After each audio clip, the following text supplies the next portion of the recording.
When the PCI Security Standards Council put out the guidelines and procedures for remote assessments, they included a section called Data Confidentiality and Security Requirements. I think this is a really important thing for people to understand when you're preparing for your audit. Sometimes companies will end up choosing multiple entities to work with them on their audit. You may have a relationship with an audit firm. You may be using some type of compliance tool or platform.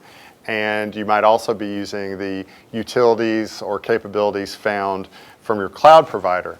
And so there are multiple people involved in accessing your evidence and your information in order to help you complete your audit. And you should consider the impact from confidentiality and security requirements when you undergo that relationship with those entities.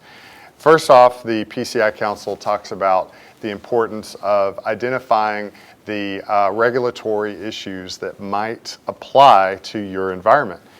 Are there laws or requirements that might prohibit you from providing remote access into any particular area of your environment, any type of system type or data type that you wouldn't be allowed to provide that access to?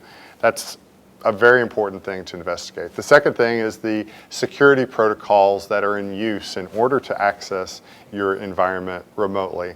Famously, Zoom had misstated the type of encryption that they were using when providing their remote meeting and video capabilities. What was contained in their audit report did not match reality. And so these kinds of things must be considered. What type of encryption algorithm is being used when we are providing remote access to our environments? How are these companies, the tools that are involved, and the auditors protecting our data in their remote environments? Do they have multi-factor authentication, and what are the encryption requirements to protect our data? The next question to ask is the security requirements around logical access. Are we having to give credentials to a tool to access our environment? Are we setting up an account for an auditor to access our environment remotely? Also, are we using an API of a tool in order to access our systems and pull evidence out?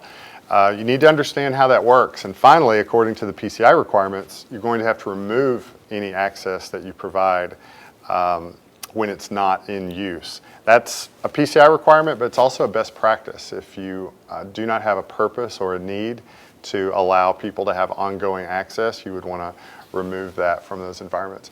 And then another question to ask is, what does the auditor or the platform that you're using, what do they do in terms of data retention? How long must they keep it? Where do they keep it? How do they store it? Who has access to it?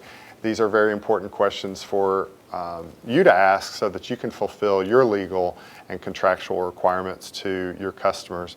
And then finally, the PCI Council has in the requirements here that you should have an understanding about how a security incident would be handled. Do you have in your contract a requirement for your audit firm, your compliance tool, your cloud provider to notify you of any incidents that occur?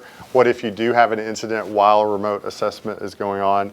Are they required to participate with you in order to share information and understand if there was any impact to your environment because of the incident that occurred during your remote assessment? These are all very important questions to ask as you are preparing for your next audit, and I would encourage you to check out those confidentiality and security requirements found in the PCI guidance.